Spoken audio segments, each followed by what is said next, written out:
30 minutes before walking into the church, I overheard my fiancé confessing that he was only with me for the money, and that his mistress was pregnant. I could have called everything off, but I decided to do something much better. You have no idea how disgusted I am by her. Caleb Brooks's cold voice sliced through the thin wall like a blade.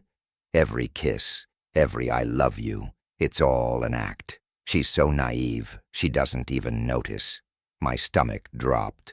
In 30 minutes, I was supposed to marry the man who had just declared his contempt for me. "Caleb, that's way too harsh, man," murmured Brian Foster, the groomsman, visibly uncomfortable. "Harsh?" Caleb laughed bitterly. "Harsh is pretending to be in love every time I'm with her. What keeps me going is the inheritance I'm about to snatch. That's the only reason." I covered my mouth to hold back the sob threatening to escape. On the other side of the wall, dressed in my flawless white gown, I listened as the man I'd loved for 2 years shredded our story with venomous words. How did we get here? How could I have been so blind? Caleb Brooks came into my life 2 years ago, at a charity auction. A lawyer, charming smile, refined manners. He seemed like the opposite of all the other suitors who only saw dollar signs when they looked at me. He seemed to genuinely want to know me. For months he won me over with patience and calculated gestures that melted my heart. Flowers every day, sweet, thoughtful messages, attention to the smallest details. He knew I hated red roses and loved white daisies. He seemed to remember every story I told, every dream I shared, or at least I believed he cared. "But you don't feel anything for her?" asked Philip Nelson, the other groomsman. "Oh, I do," Caleb replied with a cruel smile. "I feel grateful. Little Princess Rachel Montgomery is my golden goose. Without her, I'd still owe 200 grand to loan sharks." My eyes widened. He always said money was tight but under control. He never mentioned loan sharks. When I asked, he'd changed the subject, saying he didn't want to burden me with man problem. "You were in that deep?" Brian Foster raised his eyebrows, genuinely surprised. "Deep? It was life or death," Caleb said, his voice ice cold. "Those guys swore they'd cripple me for life if I didn't pay up in 2 weeks. That's when I met the princess, at the auction. And then?" Philip pressed. "Then I realized I'd hit the jackpot." Caleb let out a cruel laugh. "A gorgeous woman, head over heels for me, and daughter of one of the richest men in the country. The answer to all my problems, wrapped in a bow." Every word cut Rachel Montgomery like a sharp blade. The memory of that first meeting came back vividly, almost painfully. Caleb had seemed charming, interested in her opinions on art and literature. They talked for hours about the paintings on display, and she was fascinated by his culture and sensitivity. All an act, all calculated. In 2 years, I paid everything off, opened my law firm in Uptown, bought a Porsche, a penthouse. He bragged like he was listing trophies, all because the little fool introduced me to Daddy's millionaire buddies. Rachel remembered every introduction. Dinners at businessmen's homes, networking parties, social events, where Caleb reigned with his charm and eloquence. She felt proud to call him her fiancé, thinking he belonged in that world. Now it all made sense. Every event had been just another rung on the ladder Caleb Brooks climbed to build his personal empire. Old Richard Montgomery handed me $3 million contracts just to see his little girl smile. Caleb continued, with twisted pride. Rachel had always believed her father admired Caleb's professional skills. The truth was far more bitter. Richard only wanted to please his love-struck daughter. "And she? She doesn't suspect anything?" Brian asked. "Suspect? That little fool?" Caleb laughed loudly. "Rachel loves me like a stray dog who's just found an owner. She believes everything. Just yesterday she told me I'm the most honest man she's ever met." Tears streamed down her face. ruining the makeup she'd spent hours perfecting. Yes, she had said that at the rehearsal dinner, in front of the whole family, toasting the most honorable man she knew. And Caleb, smiling, accepted the applause, knowing it was all a lie. "She's so naive she let me choose the dowry jewels," he went on. 200,000, no, 1,000,000 in diamonds she handed over for me to keep until the honeymoon. Sweet, right? Rachel closed her eyes. They were family heirlooms, passed down through generations, relics she entrusted, out of love, and now imagined had already been sold or pawned. "But you're getting married in half an hour," Philip insisted. "Not exactly, Philip. The wedding is just the first phase of the plan," Caleb said, his voice dripping with satisfaction. "First, what plan?" Brian asked. "In 3 years, after a few dozen $1,000,000 contracts and a stake in the family business, I'll file for divorce and be with the one I truly love." Rachel's heart froze. The one he truly loves, for 2 years. She believed she was the center of his universe. Caleb showered her with attention and sweet words, called her his soulmate, the love of his life. It had all been a performance. "Wait," Brian narrowed his eyes. "There's another woman?" "Camilla Reynolds is 3 months pregnant," Caleb announced like he was revealing a prize. It hit like a punch to the chest. "Camilla, the office secretary." "Camilla Reynolds, my secretary," Caleb confirmed.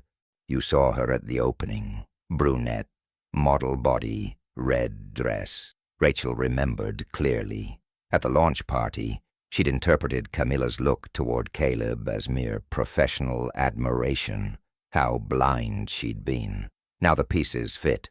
The rushed phone calls, the sudden exits for urgent office matters, the unexplained delays, and that unfamiliar perfume he claimed came from the elevator in his office building. "Caleb Brooks, are you insane?" Brian Foster exploded, his voice full of disbelief. "She's pregnant, and you're getting married now?" Caleb's gaze remained disturbingly calm, as if he had an airtight plan ready to unfold. "Relax, everything's under control. Camilla Reynolds understands the situation perfectly. She knows I need to marry the fat cow first." Fat cow? Rachel Montgomery's stomach churned. The burning pain inside her began to give way to something even more dangerous. A quiet fury. At 28, she'd always been seen as one of the most elegant women in New York. Tall, flawless posture, chestnut hair cascading in waves down to her waist. She'd never had to worry about self-esteem.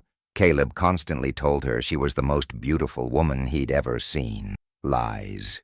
"Camilla will stay quiet while I secure my place in the Montgomery family," Caleb continued, as if discussing a lucrative business deal. "Then I'll divorce Rachel and raise my child." "What if Rachel finds out? What if she reacts?" Philip Nelson asked. "React?" Caleb Brooks let out a laugh, dripping with contempt. "You know that spoiled little princess? She's never had to fight for anything in her life. Too soft to be dangerous. At most, she'll cry in a corner, dramatize with her rich girlfriends, and move on. Spoiled princess. How dare he? Since she was 18, Rachel had worked at Montgomery Group. Graduated with honors in business administration, postgraduate in international affairs, fluent in 4 languages. She had proven her competence in every project. She was respected in the business world for her intelligence and determination. But to Caleb, she was just a spoiled princess. Besides, he added, stabbing another invisible blade, once I get what I want, she'll just be a rich ex-wife who served as my stepping stone. Her and that arrogant old money family. Each sentence was a dagger. He spoke of his mistress with a tenderness he had never shown Rachel, not even in their most intimate moments. "Camilla's been working since she was 15 to help her family," he continued proudly. "She knows what struggle is, what hardship means. Rachel thinks she's special just because she was born rich." He spat with venom. But deep down, she's just a clueless little girl with no idea how the real world works. That was the moment Rachel's gaze changed. The pain gave way to something far more lethal, icy resolve. Caleb had just made the biggest mistake of his life, underestimating the wrong woman. "You'll see," he declared, unknowingly signing his own sentence. "In 5 years, I'll be with the woman I truly love, with my child, rich, and poor Rachel will be just an expensive memory, a memory that made me a millionaire." He laughed cruelly.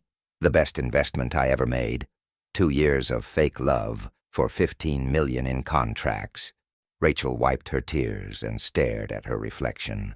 There was no sadness left, only a thirst for revenge. Cold, calculated, relentless. Caleb had no idea that sharp intelligence, unlimited resources, and female fury combined formed the most dangerous weapon imaginable. She had 30 minutes to decide, cancel the wedding and expose him in front of 250 guests from New York's elite, or surprise the predator by turning him into prey. A cold smile formed on her lips. It wasn't the smile of a bride in love. It was the smile of a strategist who had just declared war. If he wanted a spoiled princess, he was about to find out what happens when that princess uses all her power to destroy someone. Caleb Brooks was about to become the target of the most devastating revenge ever seen, and it would all begin in 30 minutes at the altar.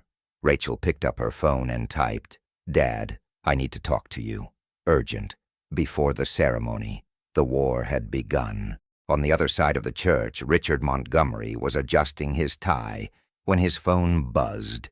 He was surprised to receive a message from his daughter so close to the scheduled time. "Dad, I need to talk to you. Urgent.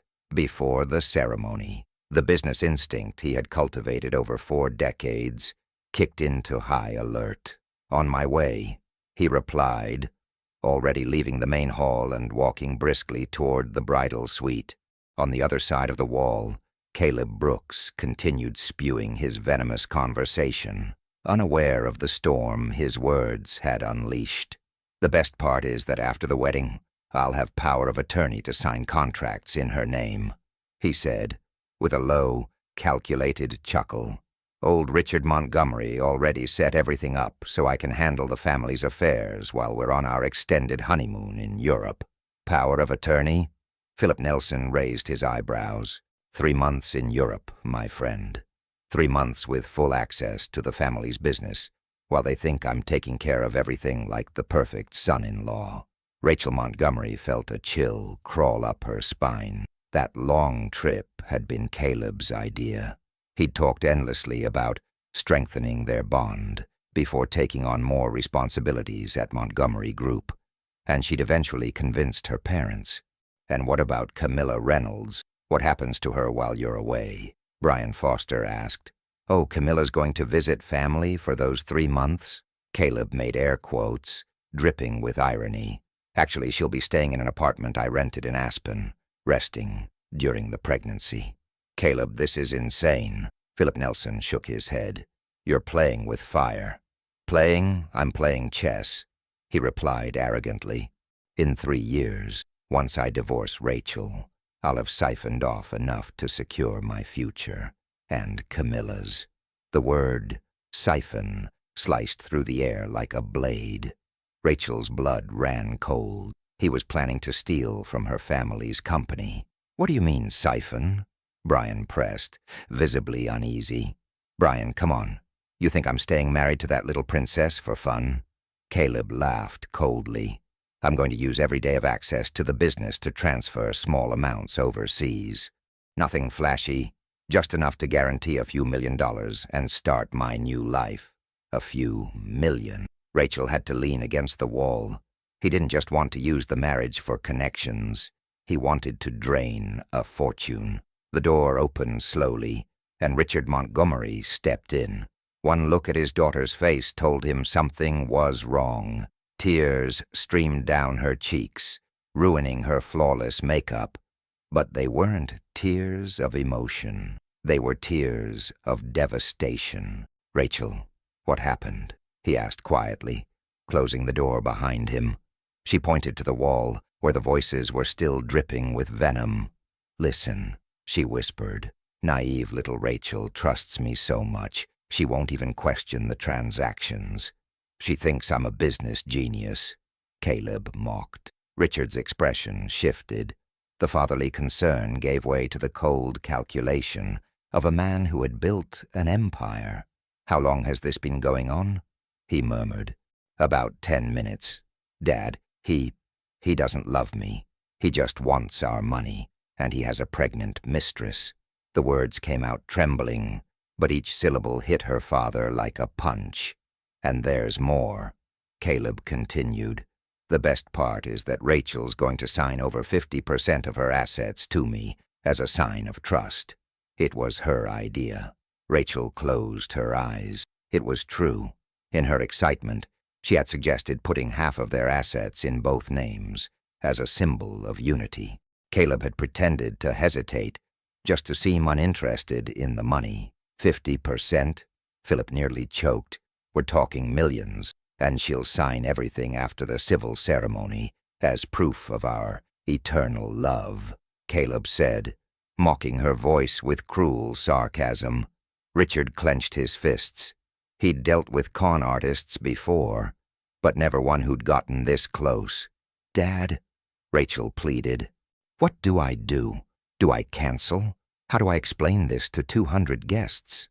He looked at her and saw the pain, but also the seed of strategic coldness. She was his daughter, after all. "Do you want my opinion as a father, or as a businessman?" he asked quietly, already preparing the next move. "Both. As a father, I want to walk down that hallway and crush that worm with my bare hands," Richard Montgomery said, his voice trembling with restrained fury. "But as a businessman, I see a unique opportunity to flip the game." "What do you mean?" "Caleb Brooks is incriminating himself, Rachel Montgomery. He's talking about conspiracy to commit fraud, embezzlement, a scheme to siphon funds. If we can record this—" "My phone," I whispered, pulling the device out with cold hands. "Can I start recording now?" "Do it. But there's more," Richard continued, his eyes already calculating the next steps. "If you cancel the wedding now, he'll disappear with everything, and we'll never get anything back." "What if I marry him?" "If you marry him, he'll think he's won. He'll let his guard down, and then we'll have time to set the perfect trap." On the other side of the wall, Caleb laughed, full of confidence. "In 2 years, I'll be free, rich, and with the woman I love." Richard leaned toward me, his voice low and firm. "You can protect yourself now and end it, or enter a months-long war to destroy this man forever." "What are you suggesting?" "Marry him, let him believe he's won. Meanwhile, every day will be used to gather evidence, build a legal strategy, and ensure that when the bomb drops, he loses not just the money, but his freedom." It was risky. It hurt, but it was the chance for total revenge. He'd mentioned powers of attorney, asset transfers, offshore accounts. "If I marry him, I'll have access to all of that." "Exactly.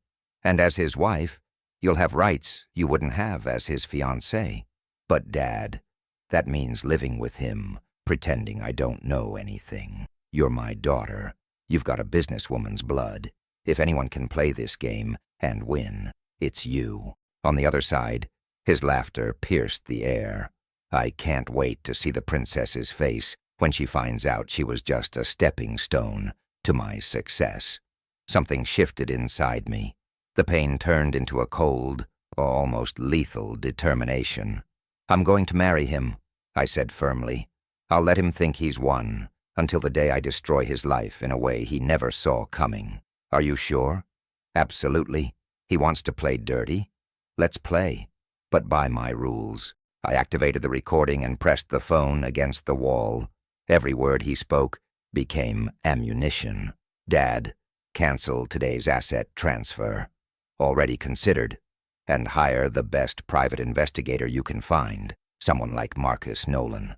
I want every move he and Camilla Reynolds make documented, done, and get the lawyers ready. When I strike, I want it to be devastating. I want him to lose everything: money, reputation, freedom.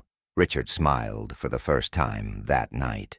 You know this won't be easy, right? You'll have to fake love, be a perfect actress. He spent 2 years pretending with me. Now it's my turn. Caleb kept talking, confident in his plan. And when I divorce her, I'll say I was betrayed. I'll come out as the victim. What a scumbag, Philip Nelson muttered. A smart scumbag, Caleb Brooks corrected. In 5 years, when they see me in a Ferrari with Camilla and my son, they'll understand. I stopped the recording. I had enough ammunition. Dad, in 15 minutes I'm going to walk into that church and marry the biggest con artist I've ever met. But he has no idea he's marrying the woman who will be his downfall. Are you sure? I looked in the mirror. The white dress was no longer purity, it was armor. He wants a naive princess. I'll give him that, until the day I show him who I really am. Richard embraced me, the weight of pride and concern in his gesture. Then let's go to war. Let's go to war, I confirmed. Outside, the bells of St. Carmo Church rang, announcing the ceremony was about to begin. Caleb Brooks had no idea, but he was about to walk toward the altar of his own destruction. Dearly beloved, we are gathered here today. Father Mark's solemn voice filled the space. I had chosen that church, one of the most traditional in the city, for what was supposed to be the happiest day of my life. There he was, at the altar, flawless in his Armani tuxedo, wearing the rehearsed smile of a loving groom. 250 guests from New York's elite watched him as if they were witnessing the perfect couple. What a lucky man! What a perfect couple, they whispered. If only they knew. I linked my arm with my father's, Richard Montgomery, and began walking down the aisle. Every step was measured, every breath calculated. The dress, which had cost a fortune, was now just a costume for the most challenging role I'd ever played. You can do this, he whispered softly. Remember, you're in control now. From the altar, Caleb watched me with a gleam only I could decipher. It wasn't love, it was the reflection of dollar signs. To him, I was a fortune wrapped in white. I felt nothing but disgust. Who gives this woman to be married? Father Mark asked. I do, my father replied, kissing my forehead. But as he placed my hand in Caleb's, he whispered something only the three of us heard. Take good care of her, or you'll regret it for the rest of your life. Don't worry, Mr. Montgomery. I'll make your daughter the happiest woman in the world, Caleb said, with a fake smile. Liar, scumbag, thief. My dear Rachel Montgomery, Caleb began, gazing at me with feigned passion. 2 years ago you came into my life like an angel and showed me what true love is. Each word was a blade. I knew that behind that look there was no love, only ambition, but I was acting too. Caleb, I replied, voice trembling, dead tears sliding down my face. You are the most honest and wonderful man I've ever known. I promise to love you forever. The most honest came out bitter, but he seemed to savor it, convinced he was manipulating me with ease. Caleb Brooks, do you take Rachel Montgomery as your lawful wife, to love and to cherish, in wealth and in poverty, in sickness and in health, until death do you part? I do, he said without hesitation. Of course he did. He was saying yes to $100 million. Rachel Montgomery, do you take Caleb Brooks as your lawful husband? I paused. For a moment, silence filled the church. He frowned, suspicious. I do, I finally declared. But inside, I wasn't accepting to love him. I was accepting to destroy him. By the power vested in me, I now pronounce you husband and wife. You may kiss the bride. He kissed me with theatrical passion. I returned it in equal measure. Applause filled the hall. Everyone believed they were witnessing the beginning of a fairy tale. In truth, it was the start of the most meticulous revenge New York had ever seen. During the reception, I played the perfect bride, posing for photos, smiling at everyone, dancing with Caleb as if I were the happiest woman alive. But my mind was busy plotting every move for the months ahead. "My wife," he whispered during the waltz, "has a nice ring to it, doesn't it? Sounds perfect." I replied sweetly. "Now we're a real family." "A real family," he repeated, with a cynicism only I could detect. I watched him as he mingled with the guests, memorizing names, professions, opportunities. To him, every handshake was an investment. "Mr. Allen Pierce," I heard him say to one of the city's top developers, "I'd love to schedule a lunch to discuss a partnership. Now that I'm part of Montgomery Group, I have access to some very interesting properties." Access he didn't have yet, dear Caleb. I approached, linking my arm with his. "Can we talk for a moment?" We stepped aside. "Love, about those documents for transferring the assets into both our names," I said with calculated sweetness. His eyes lit up with the usual greed. "Oh, yes. You still want to do that?" "Of course. I want everything to be ours, no division. You're my husband now." "Are you sure? It's a lot of money, Rachel." Caleb tried to mask the sparkle in his eyes. "I trust you more than anyone in this world. You'd never hurt me, would you?" "Never." He lied, locking eyes with me. "You're the most precious treasure in my life. Then let's go to the registry office tomorrow." I smiled with almost childlike innocence. "I want to make our union complete. If that's what you want, it's exactly what I want." Caleb could barely contain his satisfaction. What he didn't know was that Richard Montgomery had already instructed the registry office. The papers would be prepared, but a technical issue would delay the signing. Precious days for Rachel to move into the next phase of her plan. "Ladies and gentlemen," the Dodge announced, "it's time for the newlyweds' dance." He led me to the center of the ballroom, under warm lights and attentive gazes. The scene looked straight out of a society magazine. Soft music, synchronized steps, rehearsed smiles. "What are you thinking about?" Caleb asked, sensing my silence. "About how perfect our life is going to be. 3 months in Europe, just the two of us. It's going to be amazing. I'm already excited to start our new life." New life. He had no idea how different it would be from what he imagined.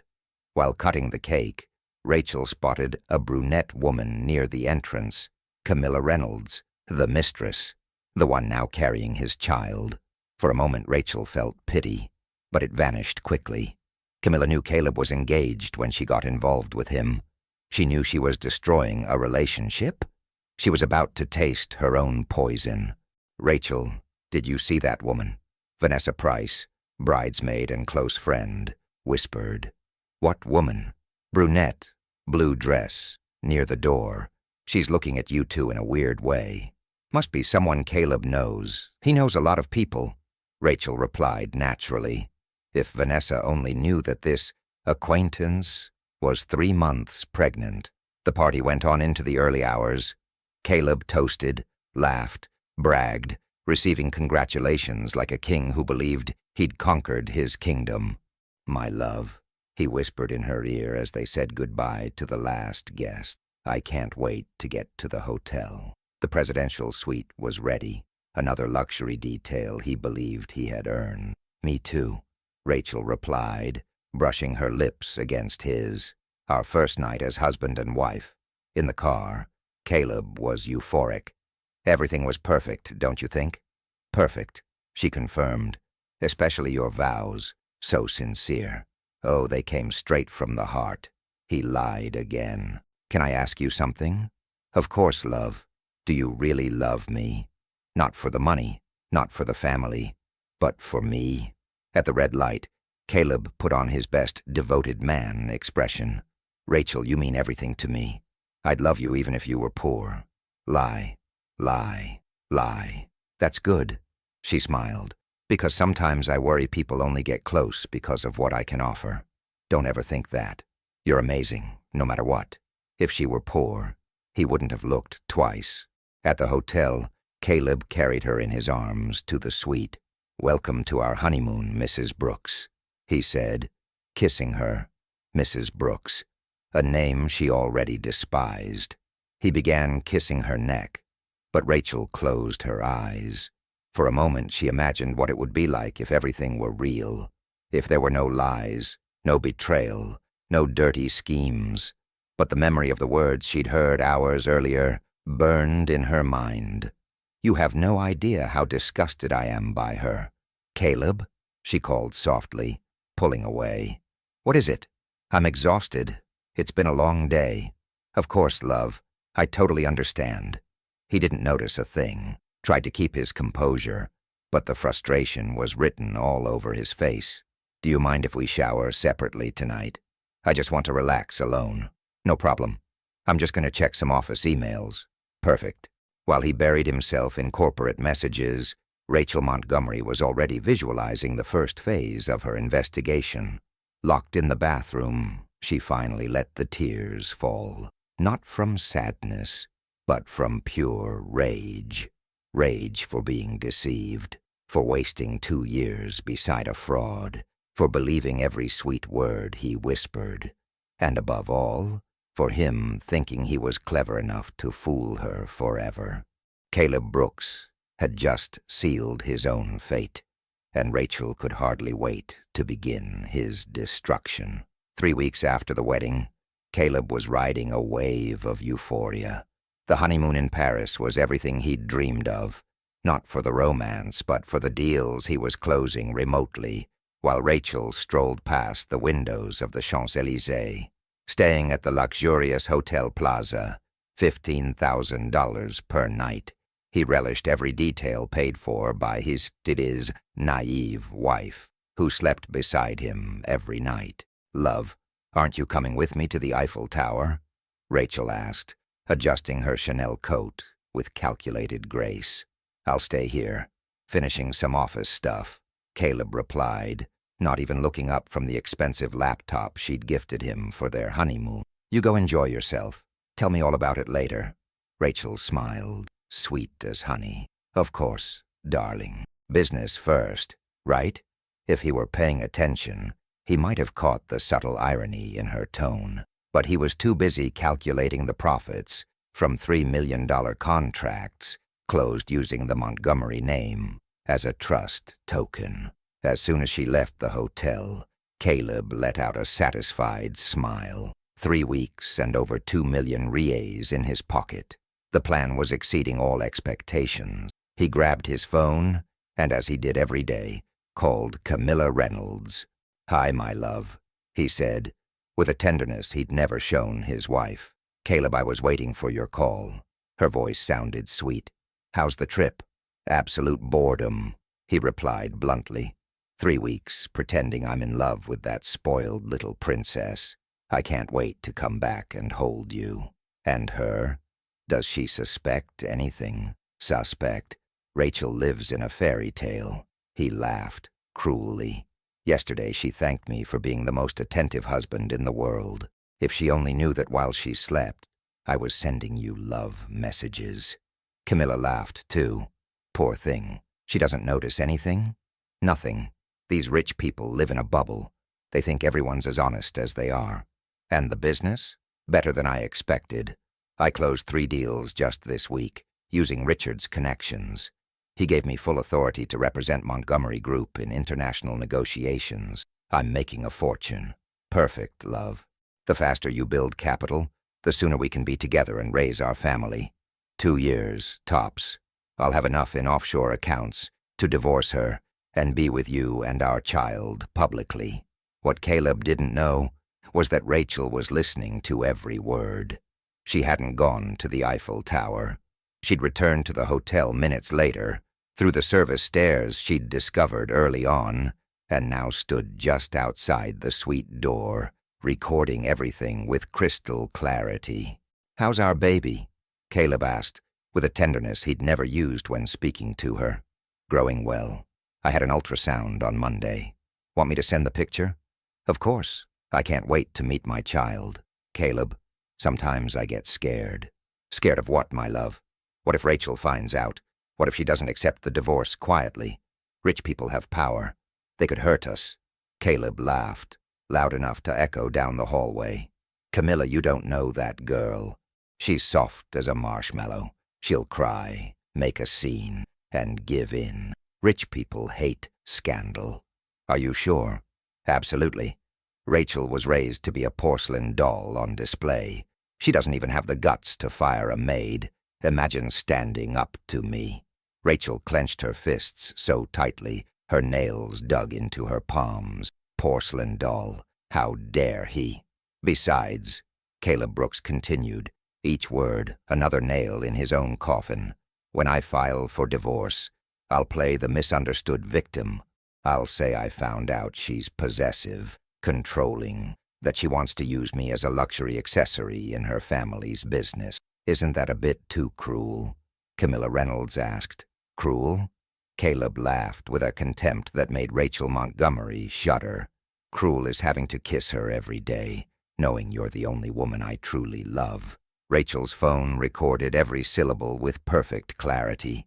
Each phrase was another bullet for the weapon she was quietly loading.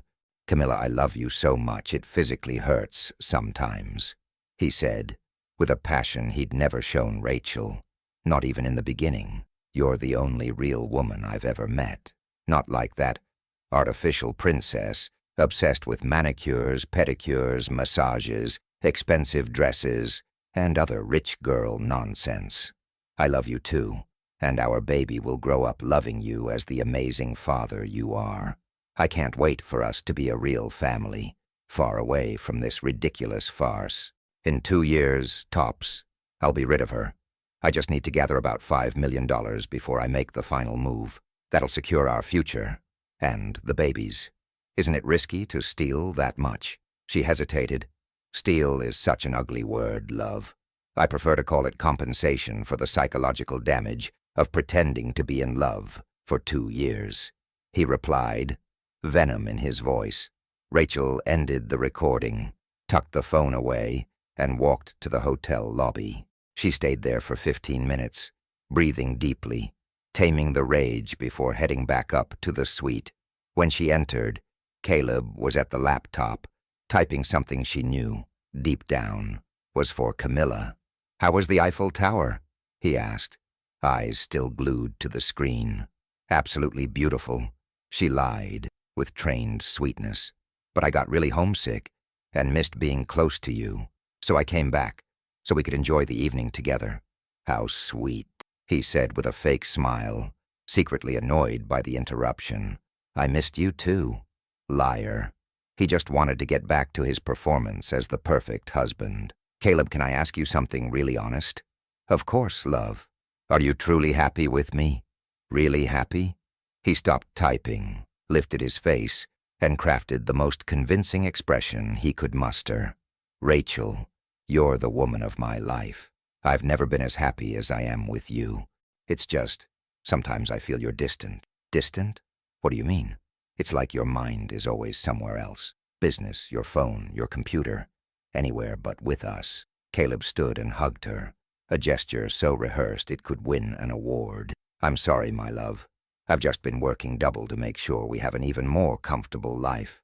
Everything I do is for us. What a bitter joke. Everything was for him, and for the pregnant mistress. I understand and admire your dedication, Rachel said, melting into the role of the loving wife. But sometimes I get scared. Don't be silly, Caleb replied, kissing her forehead with false tenderness. I'd love you even if you had nothing. Lie number 1001. That's good to hear, because sometimes I have nightmares that you're only with me for my family's money. Caleb laughed and kissed her lips. You're so paranoid, love. I love you for who you are, not for what you have. It was while staring into those lying eyes that Rachel made her decision. She had enough evidence. It was time to begin phase 2 of the plan to destroy him. Caleb, how about we go back to Brazil tomorrow? Tomorrow? But our honeymoon is 3 months long. I know, darling, but I'm desperately homesick, missing our routine, and I know you're eager to get back to business. He tried to hide his relief. If that's what you want, then it's what I want. I can't wait to start our real married life in our own environment. On the flight back to Brazil, Rachel Montgomery kept her eyes closed, pretending to sleep. Inside, every heartbeat matched a new step in her meticulous plan to destroy Caleb Brooks. 3 weeks had been enough to build an arsenal of evidence, incriminating recorded conversations, photos of confidential documents carelessly left in the suite, fraudulent contracts signed under Montgomery Group's name, illegal transfers to personal accounts. She knew every lie, betrayal, and crime he executed like a calculated project. Beside her, Caleb slept peacefully, perhaps dreaming of the day he'd be free to live out his romance with Camilla Reynolds. They landed on a rainy Tuesday. Caleb barely hid his eagerness to return to routine, which really meant rushing into Camilla's arms. "Love, I need to stop by the office today," he said as soon as they entered the apartment. 3 weeks away. There's probably a mountain of urgent stuff. Of course, darling. I'll take the time to get our things in order here. He gave her a quick kiss and practically bolted out the door. As soon as it closed, the mask of the loving wife fell. In its place emerged the cold calculation of a woman at war. She called her father. "Dad, we're back. It's time to begin. Are you sure?" "Absolutely. I've gathered enough evidence to bury him so deep, it'll take a bulldozer to dig him out." Meanwhile, Caleb drove to Aspen, where Camilla waited in the rented apartment. She was 4 months pregnant, her belly already visible beneath the blue dress. "My love," Caleb embraced and kissed her hungrily. "I missed you so much, and our baby." "I missed you too," she smiled, snuggling into him. How was it surviving 3 weeks with that woman? A nightmare, but worth every second for the millions I managed to siphon. Millions? 3.5 million are already safe in Switzerland. In 6 months, we'll have enough to disappear and start over wherever we want. They laughed, unaware that their lives were about to implode. Across town, Rachel Montgomery was in a confidential meeting at the office of Henry Valencia, the most feared criminal attorney in São Paulo. "Ms. Montgomery," he said, reviewing the material, "this is a legal gold mine. We've got embezzlement, fraud, forgery, money laundering, and criminal conspiracy. What's the maximum sentence? 12 to 15 years, plus full restitution. With interest and penalties, it could reach 20 million. Perfect. When do we start? We could file tomorrow, but I suggest something more devastating. Explain. Let him dig deeper. Use the power of attorney on Friday to let him commit bigger frauds. The more he steals, the harsher the sentence. And how do we avoid real financial damage? Controlled operation, fake accounts, simulated contracts. He thinks he's siphoning millions, but in reality, he's just incriminating himself." Rachel leaned in, intrigued. "Go on. We'll create a shell company in the Netherlands. He'll believe he's transferring 15 million euros, but the money never leaves Brazil. Everything recorded, documented, ready to take down an entire criminal ring. How long? 2 to 3 months. I love this plan, Henry. Let's make Caleb dig his own grave." While Rachel orchestrated every move, Caleb Brooks was living his peak of euphoria. "Camilla, my love, in 2 weeks, I'll have full access to Montgomery Group's accounts. We'll be able to fast-track our plans." Caleb had no idea Rachel had already reviewed every line of the documents, altering key clauses before signing. "Caleb, I need to tell you something." "What is it?" The doctor confirmed. "It's a boy. Our baby is a boy." His face lit up. On impulse, he lifted Camilla Reynolds in his arms and spun her around, laughing like a man who'd just won the world. "A boy. We're having a prince, and I've already picked the name. Caleb Jr. Perfect. Caleb Jr. Brooks will have everything I never had." While they celebrated, they didn't notice the distant click of a camera. Inside a parked car, Detective Marcus Nolan captured every moment for Rachel. 2 hours later, her phone buzzed with the images. Caleb kissing Camilla's belly, kneeling and talking to the baby, buying an expensive engagement ring at a jewelry store. Interesting, Rachel murmured, flipping through the photos as if already anticipating the next move. He's going to propose to the mistress. That night, Caleb walked into the house, glowing. "How was the office?" Rachel asked, serving dinner. "Great. Took care of several things." "That's good. You look radiant. You know when everything seems to fall into place. That's how I feel right now. If only he knew." "About that power of attorney," Rachel said, watching his reaction. His eyes sparkled with greed. "Yes, everything's approved. You can start signing contracts on behalf of Montgomery Group next week." He took a deep breath to mask his euphoria. "Are you sure? Want to think it over?" "Absolutely. I trust you more than anyone. Rachel, you won't regret this. I'm going to multiply the Montgomery family's business. Multiply for himself, of course. By the way, my father received a proposal from a Dutch company, 15 million euros for a real estate project in Europe." Caleb nearly choked on his wine. 15 million euros. And since you'll have full power of attorney, you can negotiate directly. Great chance to show leadership. Alone? Yes. If it goes well, you'll take over all international operations. He already pictured himself siphoning every cent into Swiss accounts. "When do I start?" "I'll send the contacts next week." That night, Caleb couldn't sleep, dreaming of a life of luxury with Camilla and their child. Rachel, lying beside him, also stayed awake, but thinking about the revenge that was about to unfold. In the morning he left saying he had banking matters to handle. He hit the road to Aspen, eager to share the news with Camilla. "Our future just changed," he said, barely containing his excitement. "What do you mean?" "I've got access to 15 million.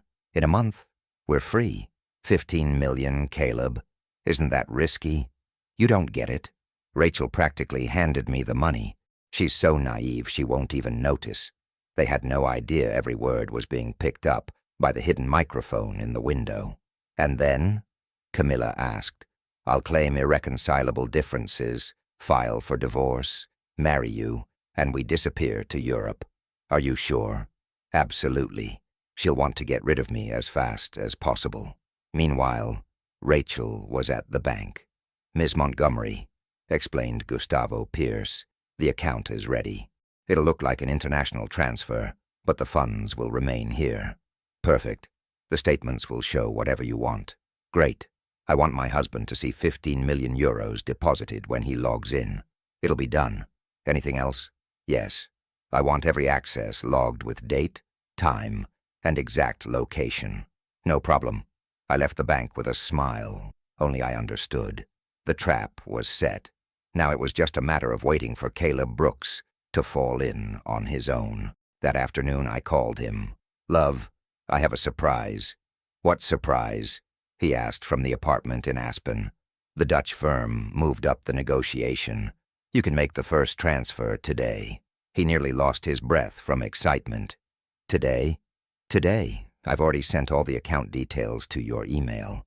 "Rachel, you're amazing. I love you so much." "I love you too," I lied flawlessly. "Good luck with your first big international deal."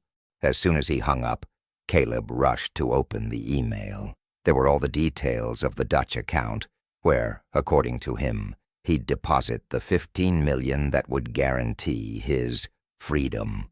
"Camilla," he shouted, "our freedom starts now."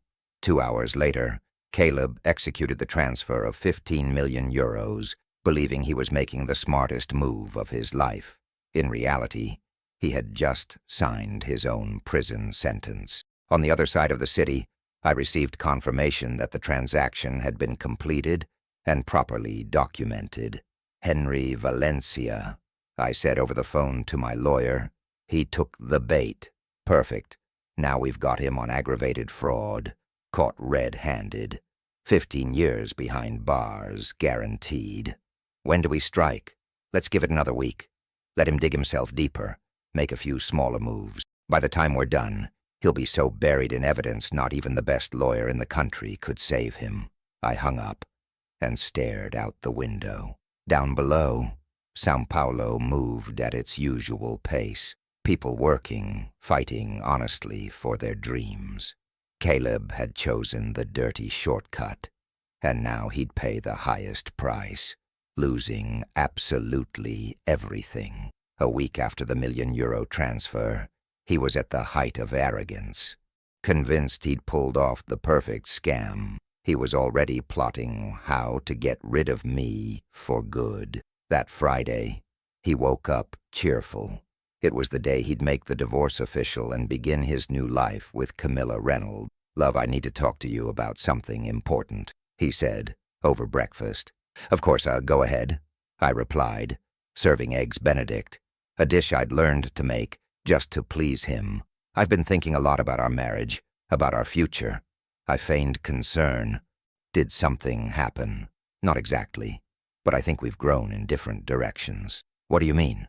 He took a deep breath, preparing his rehearsed speech. "Rachel, you're an incredible woman, but we're incompatible. You have your ambitions with Montgomery Group. I have my independent projects. You're asking for a divorce? I'm suggesting an amicable separation. No fights, no scandals. Something civilized." I let the tears fall. An award-worthy performance. "But I love you so much. What did I do wrong?" "Nothing. I just need more freedom to grow professionally." "Is there another woman?" He faked indignation. "How could you think that? I'd never betray you." Cynical. At that moment, Camilla was 5 months pregnant with his child. "Please, Caleb, let's try couples therapy. Don't give up so easily. My decision is made. I've already spoken to my lawyer." "Your lawyer? When?" "Yesterday.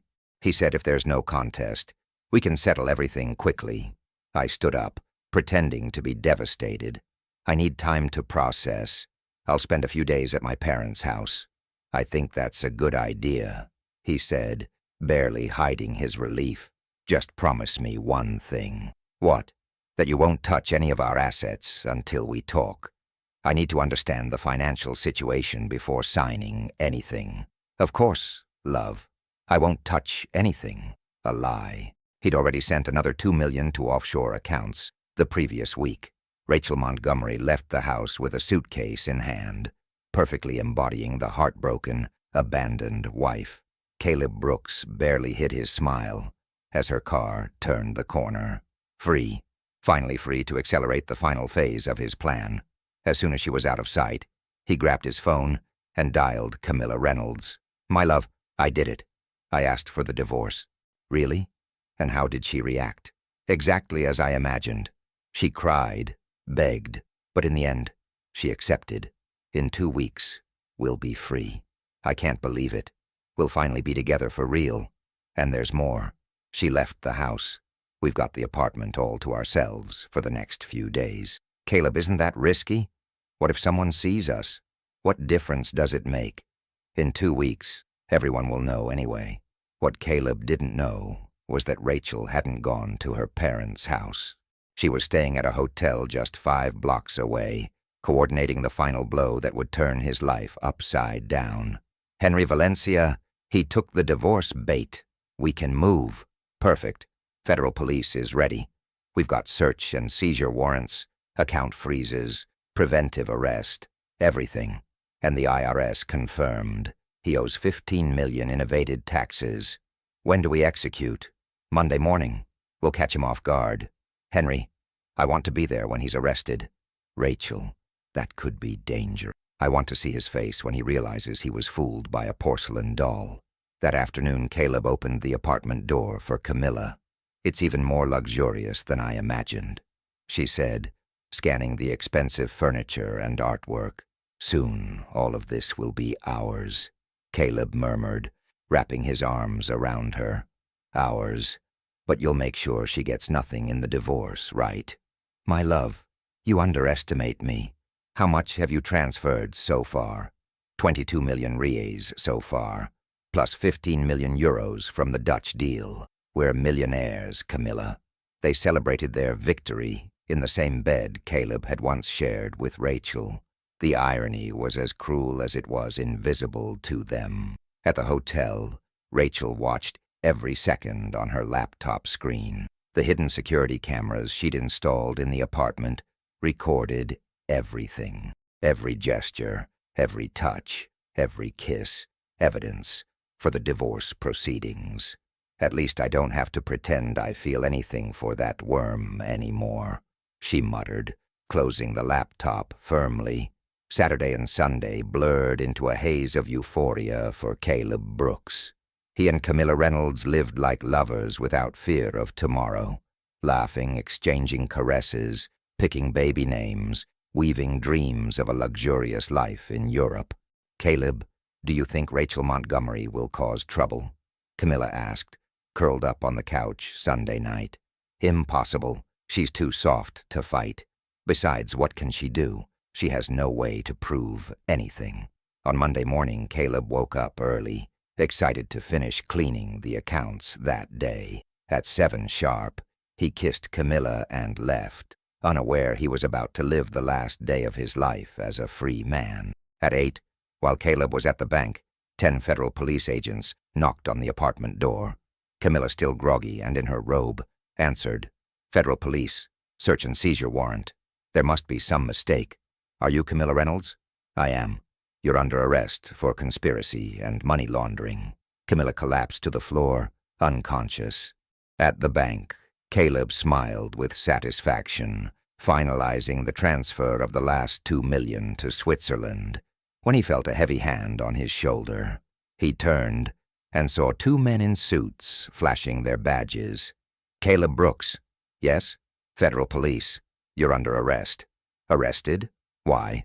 There must be some mistake. Fraud, embezzlement, money laundering, tax evasion. Want me to keep going?" Caleb's face drained of all color. "That's impossible. I didn't do anything." "Then can you explain the $22 million you siphoned from the Montgomery family accounts?" How do you know the exact amount? Can you explain the fake Dutch account where you tried to deposit 15 million euros? His blood ran cold. "Fake account? And can you explain why your wife has recordings of you confessing to all these crimes?" In that moment, Caleb's world collapsed. Rachel Montgomery knew everything. As Caleb Brooks was handcuffed, Rachel entered the bank accompanied by Henry Valencia and Albert Montgomery. "Hello, darling," she said, with a smile colder than steel. "Surprised to see me?" "Rachel, I can explain." "Explain what? That you called me a fat cow? That you said I disgusted you? Or that you stole 22 million from my family?" Caleb tried to speak, but no sound came out. "Oh, and before you ask," Rachel continued mercilessly, "Camilla Reynolds was arrested too. She's fine. No need to worry. Your baby will be born in prison, but at least it'll be born. Rachel, listen to me." "No. Now you're the one who's going to listen." She stepped closer, her gaze sharp as a blade. "You thought you were dealing with a porcelain doll. Thought you were smarter than a family that built a multi-million-dollar empire." Caleb's face turned ghostly pale. "Every transfer you made was documented. Every conversation with Camilla was recorded. Every lie logged. I have enough evidence to keep you locked up for the next 15 years. Please, like when you said our life together was hell, like when you planned to rob me. Rachel, I regret it. Too late. You wanted a rich, naive wife? Congratulations, you got one. But you learned that rich and naive are two very different things." At that moment, another officer approached with the news that sealed his fate. "Mr. Caleb Brooks, the IRS has frozen all your accounts, including those in Switzerland and the Cayman Islands." "How did you find the offshore accounts?" Caleb asked, his voice trembling with panic. Rachel smiled with calculated coldness. "Darling, did you really think I didn't know you used the computer late at night? I hacked your phone 3 months ago. I have access to everything. Emails, passwords, contacts, conversations." The final blow sank Caleb. "So, it was all a plan," Since the day I heard you talking to your godparents. Since the moment I found out you hated me and only wanted my money. And the 15 million euros never existed," he murmured, watching his castle crumble. The Dutch account was fake. The money was always frozen here in Brazil. But I saw the statement. You saw what I wanted you to see. Tech isn't that hard when you have the right resources. Caleb Brooks finally grasped the magnitude of the trap he'd fallen into. He, who always thought himself untouchable, had been manipulated from beginning to end by a woman he'd deemed harmless. "Rachel Montgomery, our marriage. Did you ever truly feel anything for me?" he asked, his voice thick with disbelief. She looked at him for a long moment before answering. "I did, for exactly 2 years, until I discovered the kind of man you really were. Now I only feel sorry for Camilla Reynolds, who'll raise a child alone. I feel sorry for the child who'll grow up without a father," she continued, her voice steady. "But for you, I feel absolutely nothing." The officers cuffed him and led him to the police car. Outside, a crowd of onlookers and journalists jostled to capture every second. "How does it feel to be outsmarted by your own wife?" a reporter shouted. Caleb didn't respond. The shock was so overwhelming he could barely form a thought. Inside the vehicle he was forced to confront, alone, every mistake he'd made, every lie, every betrayal, every moment of arrogance that had led him to this downfall. He had completely underestimated Rachel, thought that because she was wealthy and protected, she'd be naive and defenseless. He never imagined that behind the delicate appearance was a sharp mind and virtually unlimited resources to destroy anyone who dared betray her. 3 days later, in court, he played his last card. "Your Honor, I ask for leniency. My wife set me up. She lured me into these crimes." Judge Arnold Paiva looked at him with disdain. "Mr. Brooks, are you saying you were forced to steal 22 million? That you were coerced into cheating on your wife? That someone threatened you into lying and deceiving?" "No, but—" "There is no but. You committed these crimes of your own free will. The fact that your wife discovered them and gathered evidence isn't entrapment. It's justice." The sentence was merciless. 15 years in a maximum security prison for Caleb Brooks. Camilla Reynolds received 5 years, but was granted house arrest due to her pregnancy. Months later, she gave birth to a boy, just as Caleb had dreamed. But instead of naming him Caleb Jr., she chose the name John Duarte, without the surname of the criminal father. Meanwhile, Rachel rebuilt her life. She took over as president of Montgomery Group, multiplied the business 5-fold, and became one of the most influential women in the country. 2 years later, she married Henry Valencia, the lawyer who had helped bring Caleb down, a man who truly loved her, respected her intelligence, and would never dare deceive her. In prison, Caleb occasionally received letters from Camilla. She had moved to the countryside, taught classes, and raised her son alone. She never wanted to see him again. He spent his days staring at the cold walls of his cell, haunted by the past, thinking about how everything had collapsed, how he had traded a woman who truly loved him for a handful of lies, arrogance, and greed, and in the process, ruined not only his own life, but also Camilla's, and that of an innocent child who had never asked to be born into this storm. In his 3rd year behind bars, an envelope arrived bearing Rachel Montgomery's handwriting. "Caleb, I hope prison is treating you well. I wanted you to know I've remarried, this time to a man who truly loves me and would never lie or betray me. I also wanted you to know that I've forgiven you, not because you deserve it, but because carrying hatred was only hurting me. You taught me valuable lessons about trust, character, and how to spot false people. For that, strangely enough, I'm grateful. I hope you use these years behind bars to reflect on the kind of man you want to be when you're free. I hope you learn that true love is worth more than any fortune. Your ex-wife, Rachel Montgomery Valencia. Caleb read every word with heavy breath. The tears came uninvited, not of rage or self-pity, but of pure regret. He had let the best part of life slip away through sheer blindness. Meanwhile, Rachel lived fully beside Henry Valencia.